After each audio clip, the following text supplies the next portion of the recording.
Ici, nous allons parler, nous allons parler du mariage, la question du mariage. Comment est-ce que nos ancêtres, euh, concevaient le mariage?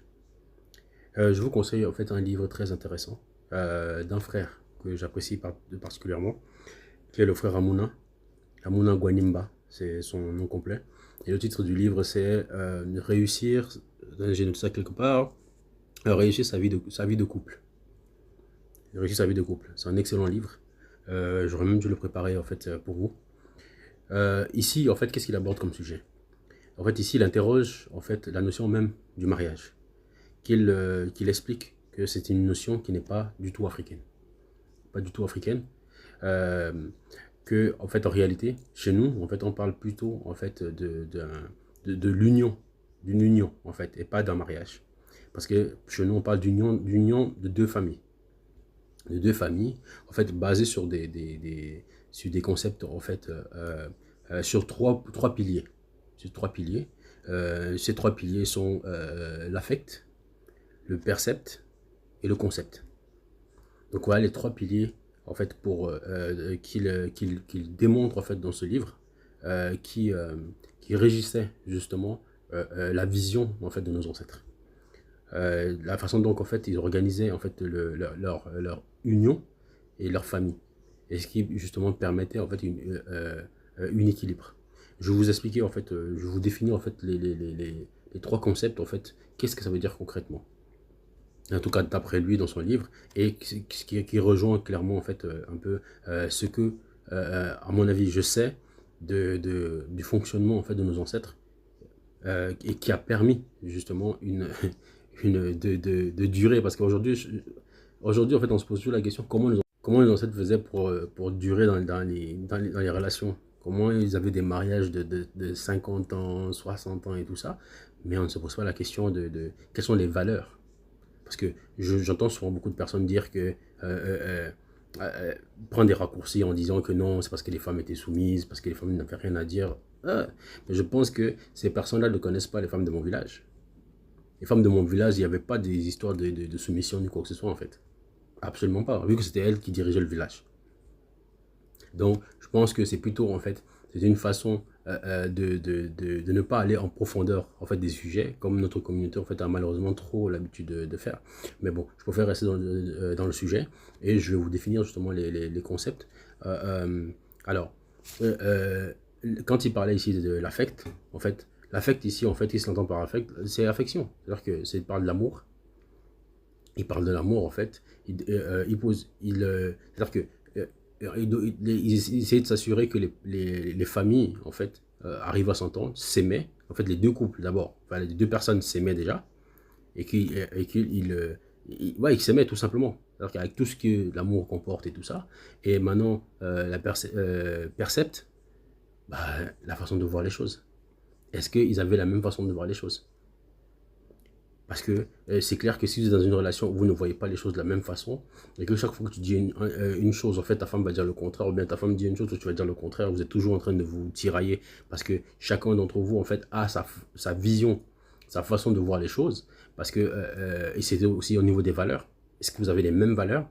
Est-ce que vous défendez les mêmes valeurs? Parce que c'est sûr que à partir du moment où vous posez ce type de questions, il y a des gens qui ne pourraient jamais se mettre ensemble. Parce que c'est sûr que si moi je défends par exemple des valeurs où je me dis que ce sont les valeurs de mes ancêtres qui doivent être mis en avant, forcément, et toi tu me dis non, mais ce sont les valeurs de Jésus ou Allah qui doivent être mis en avant, déjà là on sait déjà dès le départ qu'il va y avoir un problème. Et ça c'est juste ça c'est pour moi la question la plus récurrente sur laquelle on tombe en général, mais il y en a plein d'autres. Il y en a plein d'autres. Il y a par exemple des personnes qui vivent en Occident.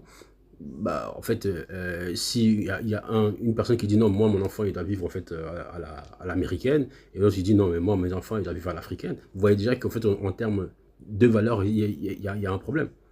Et à partir de là, vous savez si vous devez cheminer ensemble ou pas. Vous voyez qu'ils avaient des techniques comme ça pour éviter c'est-à-dire que pour trancher déjà pour accepter le mariage ou pas accepter. C'est clair que si déjà vous vous entendez pas sur les valeurs que vous voulez prôner, c'est clair que ça sert à rien que vous vous mariez ensemble. Et Et le dernier, c'est le concept. Et là aussi, nous sommes toujours sur le même point. Comment est-ce que vous concevez en fait votre futur? Qu'est-ce que vous prévoyez en fait de faire? Quelles sont vos ambitions futures? Est-ce que vous avez la même vision en fait en termes de futur? Dans 10 ans, vous voulez devenir quoi? Parce que c'est sûr que si dans 10 ans, par exemple, toi nous sommes en Afrique, et toi tu me dis dans 10 ans, j'aimerais bien vivre en fait en Allemagne, et que moi je n'ai jamais même pensé en fait aller vivre en Allemagne, bah déjà il y a un souci. Il y a un souci. Donc du coup, tous ces trois points-là en fait permettaient justement à ce que bah on s'évite des maux de tête. On s'évite des maux de tête. Parce qu'il y a beaucoup de couples en fait, qui n'ont même pas ce type de notion. Même pas ce type de notion. Aujourd'hui, c'est je t'aime, donc on va se mettre ensemble. Et après, bon, on va essayer de voir en fait si on va essayer d'adapter en fait notre façon de voir et tout. Et toi, tu dois accepter mon point de vue, moi je dois accepter ton point de vue. Mais alors que nous sommes complètement pas d'accord sur ce qu'on veut faire plus tard. Tu as par exemple une personne qui dit moi je vais être entrepreneur, ou bien la femme qui dit non, moi en fait dans ma vie je dois être entrepreneur, mais je dois devenir ceci.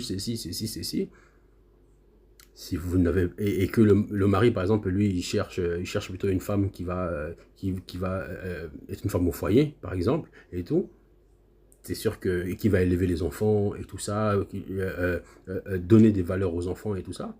C'est clair que ben, à partir de là, dès lors que vous avez défini en fait les trois concepts, vous savez si vous devez continuer ensemble. Et d'ailleurs je vous invite à ceux qui vont regarder, les couples qui vont regarder, que vous vous posez cette question. Parce que je pense que justement, ces trois concepts peuvent vous faire en fait vous interroger en fait pour ou bah, justement partir sur des meilleures bases.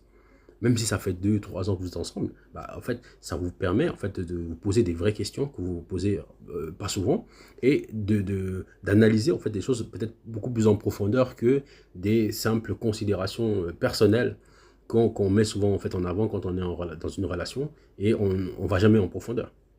Donc c'est gratuit, comme ça je vous les donne, et je continue en fait dans l'analyse. Donc du coup, en fait, avec justement toutes ces analyses-là, on se rend compte que nos ancêtres en fait avaient bien établi les choses, et du coup, il n'était pas question. Il n'était pas question justement de se dire que euh, l'homme va aller travailler, et la femme elle va rester à attendre sans rien faire et tout ça. Non, chez moi, ça n'existait pas. Ça n'existait pas, ce genre de façon de faire. Ça n'existait pas du tout. Donc, chez nous, par exemple, moi, je prends toujours mon exemple, parce que mon exemple, en fait, moi, je parle de ce qui se passe dans les villages, et dans mon village, je suis assez éloigné. Ce qui fait que je pouvais voir, en fait, ce qui se passait dans la plupart des villages pardon, que je traversais. Et en fait, effectivement, le fonctionnement était quasiment le même. Et quand je parle avec d'autres personnes dans d'autres communautés, en fait, ils expliquent exactement la même chose qu'à l'époque, c'est comme ça que ça se passait. Donc, cela consistait à quoi concrètement? C'est-à-dire que le matin, en fait, alors, les rôles étaient déjà établis. Les femmes, elles allaient au champ avec les enfants.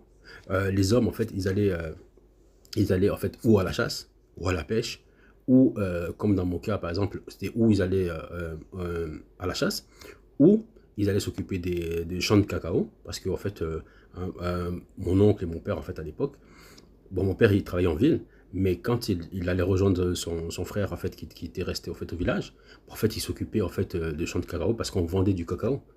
Donc ils avaient quelque chose à faire. Et tout ce beau monde-là, donc l'homme comme la femme, en fait, ils travaillaient pour la maison, pour l'intérêt de la maison, en fait, ainsi que les enfants.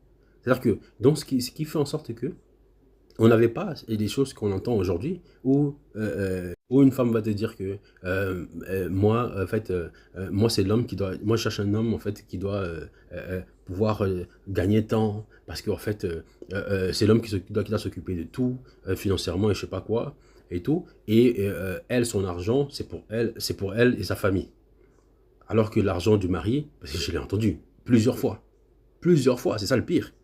C'est-à-dire son argent, c'est pour elle et sa famille, alors que l'argent du mari, c'est pour la famille, donc elle, qui en fait partie, donc elle, les enfants et consorts, mais ça, son argent à elle, donc même si elle travaille, c'est pas pour la famille, enfin la famille avec son mari, c'est la famille, sa famille d'où elle vient, alors que la femme elle a été épousée, elle a été dotée, tout ça.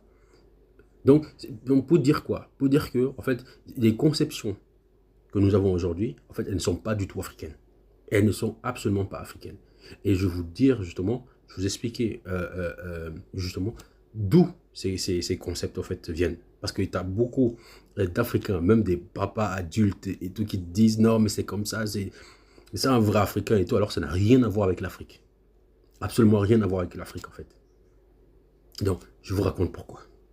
Il est évident ici que l'homme, si vous me suivez bien depuis le début, je pense que vous avez compris que l'homme africain n'a pas été conçu à la base pour s'occuper seul en fait de sa famille.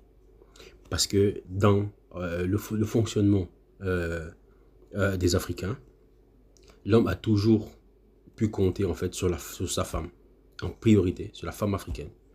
Et par la suite, sur la communauté. C'est-à-dire que c'est là où justement je trouve qu'il y a un paradoxe chez nous. C'est que beaucoup de personnes disent oui mais chez nous en fait on élève, c'est la communauté qui élève les enfants, mais ils ne poussent pas cette logique plus loin en fait dans la famille. Et ils se disent non mais l'homme doit s'occuper de sa famille et consorts. Je dis mais en fait il y a quelque chose qui ne va pas.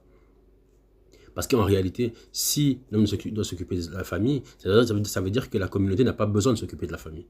Mais si la communauté s'occupe des enfants, bah en fait, ça veut dire que tout le monde en fait, peut s'occuper en fait, de la famille. Je ne sais pas si on se comprend. C'est-à-dire que, d'ailleurs, c'est la raison pour laquelle, en fait, à l'époque, et d'ailleurs, je vois que ça s'arrête de plus en plus et tout, quand il y avait un problème de couple, on ne se retrouvait pas au tribunal. Et là, je fais une petite parenthèse parce que je viens d'y penser. On ne se retrouvait pas au tribunal. C'était les familles qui réglaient le problème. C'est-à-dire que moi, je suis parti prendre une femme dans tel village.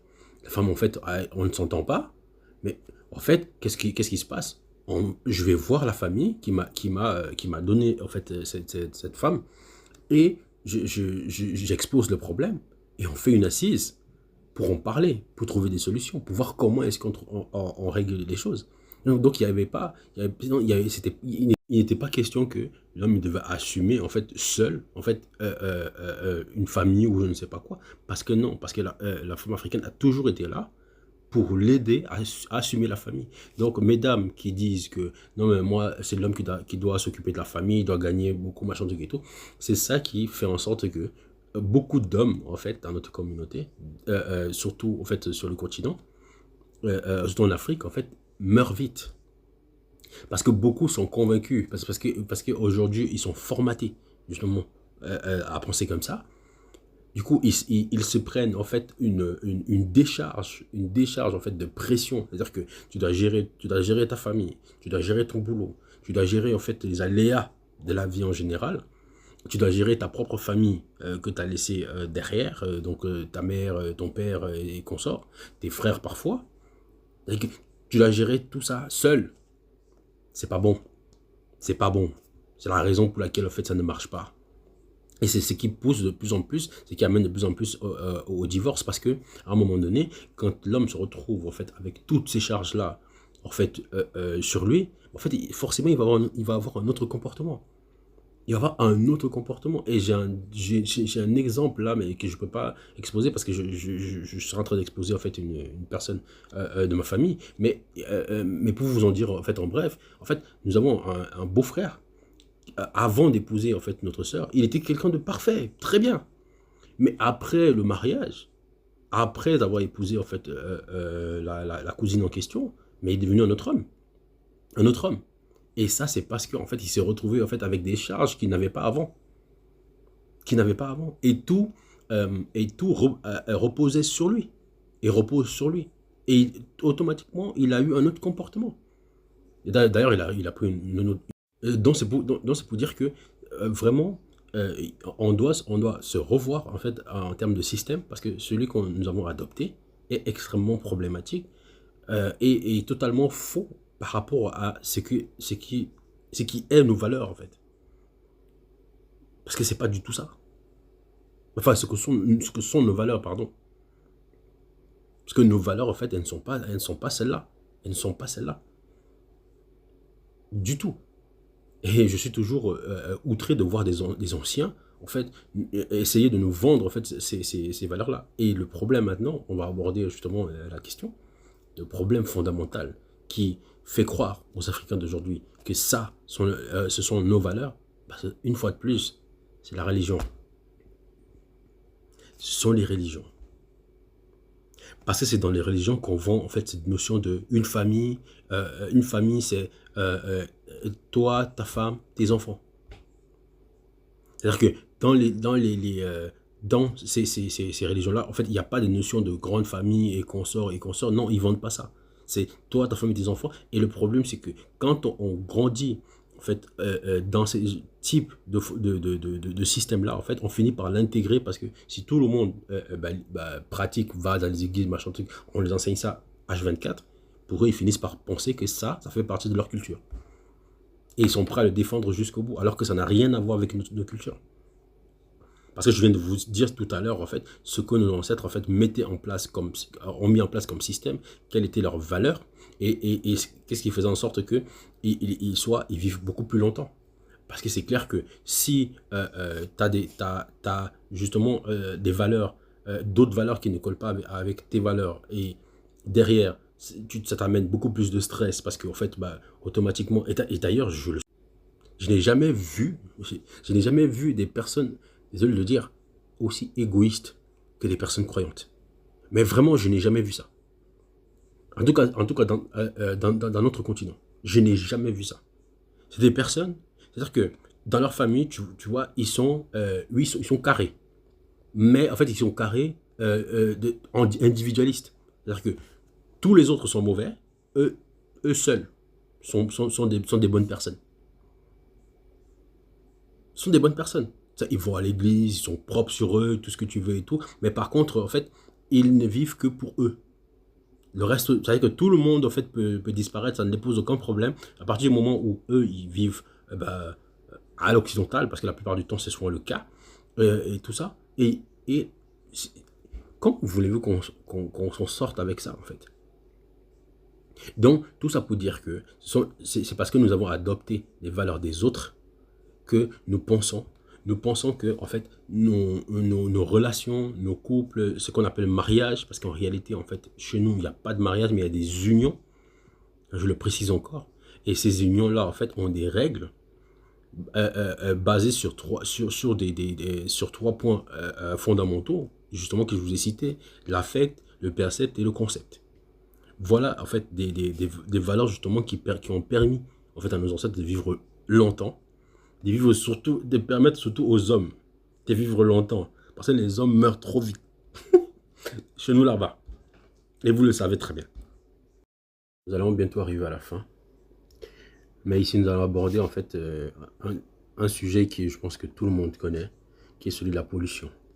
Parce que s'il y a un truc, s'il y a une chose qu'on constate quand on arrive, en fait, quand on est chez nous, en Afrique, c'est en fait le niveau de pollution par rapport à avant. Parce qu'ici, on est presque en fait dans une comparaison entre nos anciens qui, eux, vivaient plus longtemps et nous, aujourd'hui, qui nous prétendons évoluer, mais qui allons rejoindre justement ces ancêtres-là beaucoup trop tôt.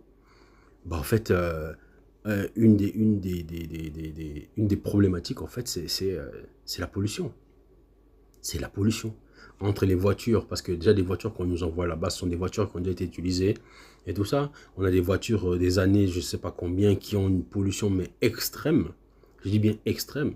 Il suffit de traverser le ciel de certains pays, mais tu as peur. C'est-à-dire que le ciel a changé de couleur.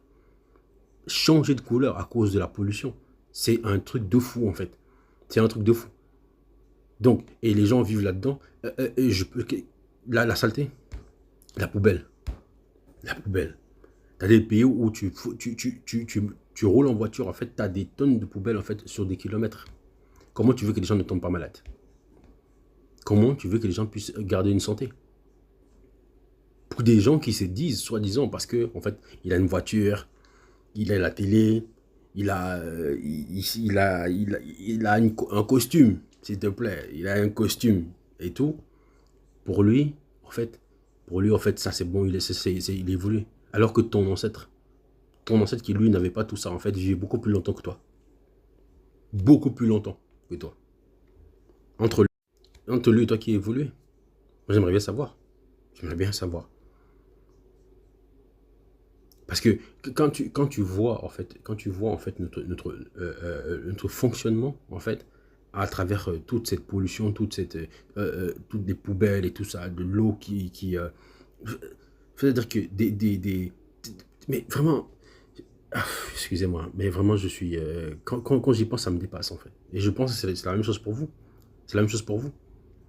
Parce que j'en viens à me poser la question, mais attendez, est-ce que c'est vraiment ça, l'évolution, en fait? Et c'est vraiment ça? Moi, je me pose la question. Si vous ne vous la posez pas, moi, je me la pose. Au niveau des bruits, les bruits, alors là, c'est le dernier niveau.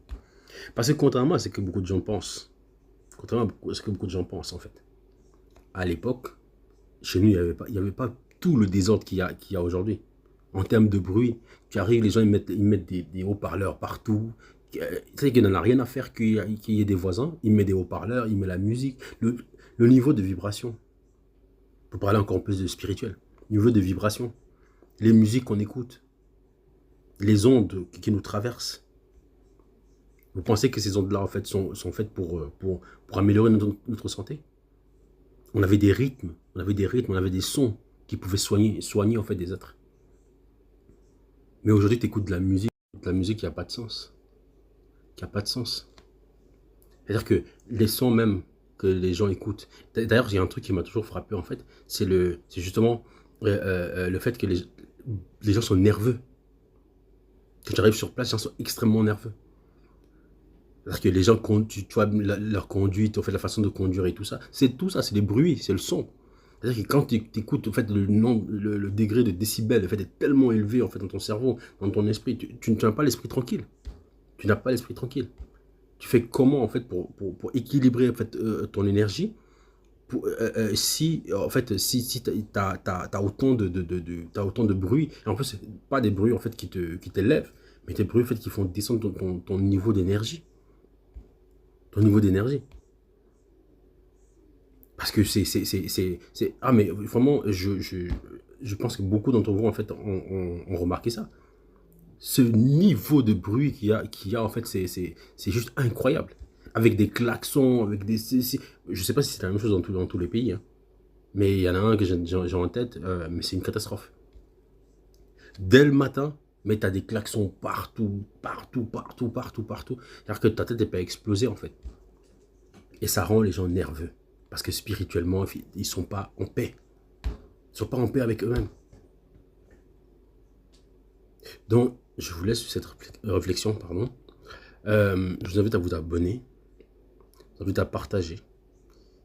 Et à liker, hein, parce que c'est la première fois que je le dis ici, à liker. Parce que j'ai remarqué qu'il y a des gens qui regardent en fait, des vidéos, mais qui ne likent jamais. Liker parce que ça permet en fait de faire connaître en fait la chaîne. Donc, au TEP, au Vouma, et à bientôt.